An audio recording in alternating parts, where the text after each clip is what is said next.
Hey guys, welcome to another edition of the Blue and White Huddle on 24 October 2023. As always, I'm your host Jeremy, coming to you from beautiful Singapore in my hotel room, as you can see behind me. On today's episode, as we try this video piece for the first time for podcasts, we're going to talk a little bit about the player social media right after the game, because we got all the game hate out of us yesterday. But there's some pretty good stuff on social media from these guys. We're going to talk we're going to talk Michael Pittman Jr. and what he had to say after the game, which was quite interesting, quite telling. And then we'll talk Shane Steichen's presser today, because he had some things to say. So starting off first with the social media. So I'm just combing through Twitter. I mean, I'm addicted to looking at what people are putting out on the Colts every day. So it's fun to look through these and see what the guys are saying. And one of the best ones I saw so far was JT. His tweet after the game was his first game back, and he got a drug test. He gets his first touchdown and gets a drug test. So it's kind of reminiscent of when Pat McAfee destroyed Trenton Holiday, and he got a drug test right after that. So, good for you, JT. Hopefully you pass that thing. I'm sure you will. But, good on you getting your touchdown. You need that. You need to get that back in your wheelhouse. So, EJ Speed. So EJ, he thanked the Colts fans, and he said it was a wild game, which it was, but he was still pretty political about everything. Zaire Franklin, who you hear him on his podcast, The Trenches Show, where he gets a little more outspoken on some stuff, but again, he said it was a tough loss. He thanked the fans and said the house was rocking. Obviously, the house sounded like it was rocking, so the Colts fans did a great job, and that's always that's always great to hear.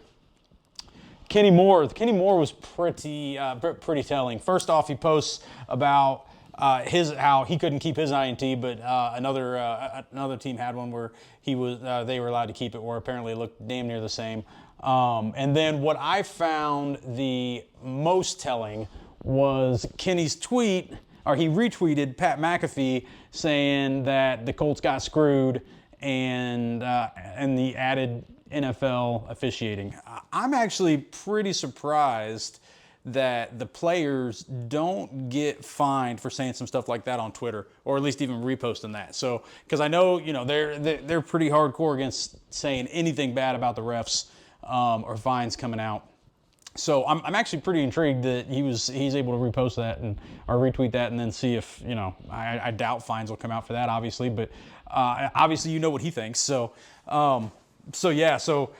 those were some of the interesting finds, looking at some of the players. But then coming from Nate Atkins, reporting for the Indy Star, talking to Michael Pittman Jr. after the game, right? So Michael Pittman Jr. finished that game with two receptions, 83 yards, a touchdown. Now 75 of those yards came off one play or one reception. And I believe he was targeted 5 times, which was the second highest because Downs was targeted 6. So, and Pitt had one go through his hands. It should have been a touchdown. Here's the thing that Pitt said. So Pitt basically said he didn't feel like they targeted him for some reason, and maybe his exact quote was, "Maybe I'm not a big part of the game plan." I find that to be a little bit wild coming from him. He's always been pretty upbeat about everything. Now, I get it. It was a bad loss. He feels like he should have been targeted more. He might have been open more. I haven't been able to watch the All-22 because the NFL won't let me watch it here in Singapore. But he might have been open more, and Gardner wasn't seeing him. Gardner seems to develop a pretty good rapport with Downs, so he seems to be going to him more often anyways. But Pittman's not doing terrible, though. For him to say he's not a big part of the game plan, I mean, so far he's had 65 targets over 7 games. He's had 42 receptions, 489 yards. He's on pace for 1,100 yards for the season. He could always pull some more touchdowns, maybe, if they find him more. But that's not a bad season. If he goes almost 1,200 yards, that's a great season. And I know it's a contract year for him, and I'm sure he wants to show out and show that he can do the best, or he can be the best and deserve that next high contract he's going to get for him and his family, which I think he deserves. I think we need to pay Pitt.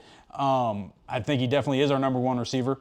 And I don't think there's too many other people out there that we could go out and get that could replace him. So, but for him to say that he doesn't, he doesn't feel like he was a big part of the game plan, that's I feel bad for the guy because obviously he's feeling bad after the game. But trust me, Pitt, I know you're not going to watch this, but you're a part of the game plan, man. And I'm sure that a lot of times teams are focusing on you, and trying to take you out of the game, which opens up other guys anyway. That's generally how greatness works a lot of times.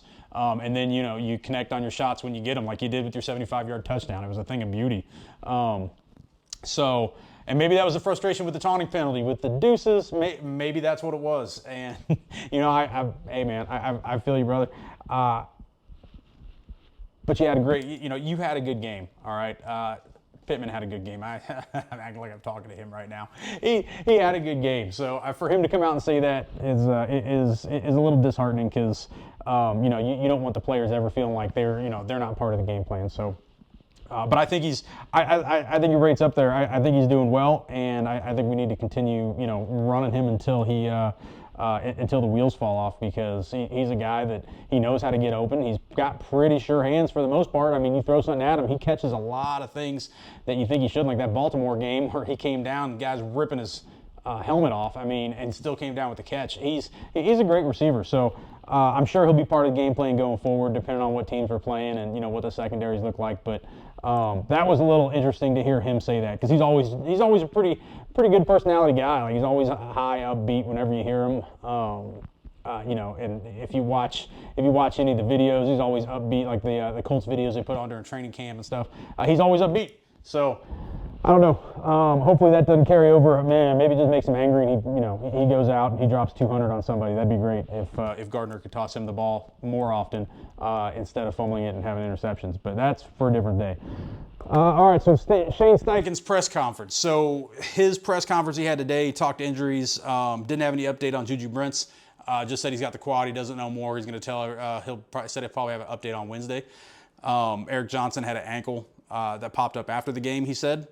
So that's something to look at.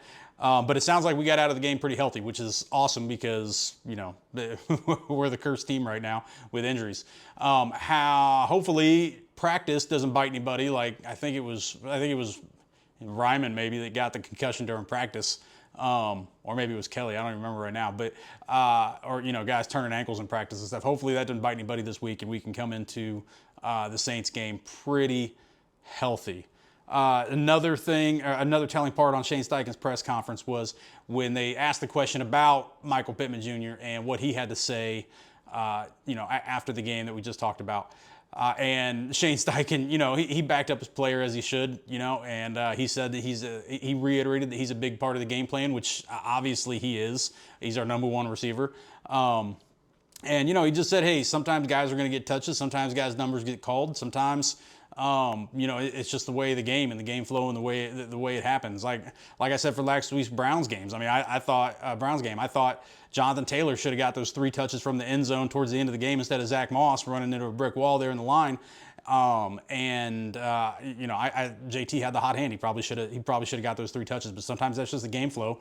And Pittman ain't gonna, he just might not get those touches. He might be rolling double coverage to him. Gardner might not see him because Pittman might be running some routes that take a little longer to develop. So, there's a lot of things there, but Steichen, I appreciate Coach at least backing up his player, which I don't think you're ever going to hear a coach say that he's not going to back up a player like that. What I'm hoping for Pittman, what I'm really hoping is that this isn't Pittman trying to go down the JT road. Now, I know this is a far-fetched theory, but trying to go down the contract route of, because he did come out and say that he noticed how JT handled the contract piece.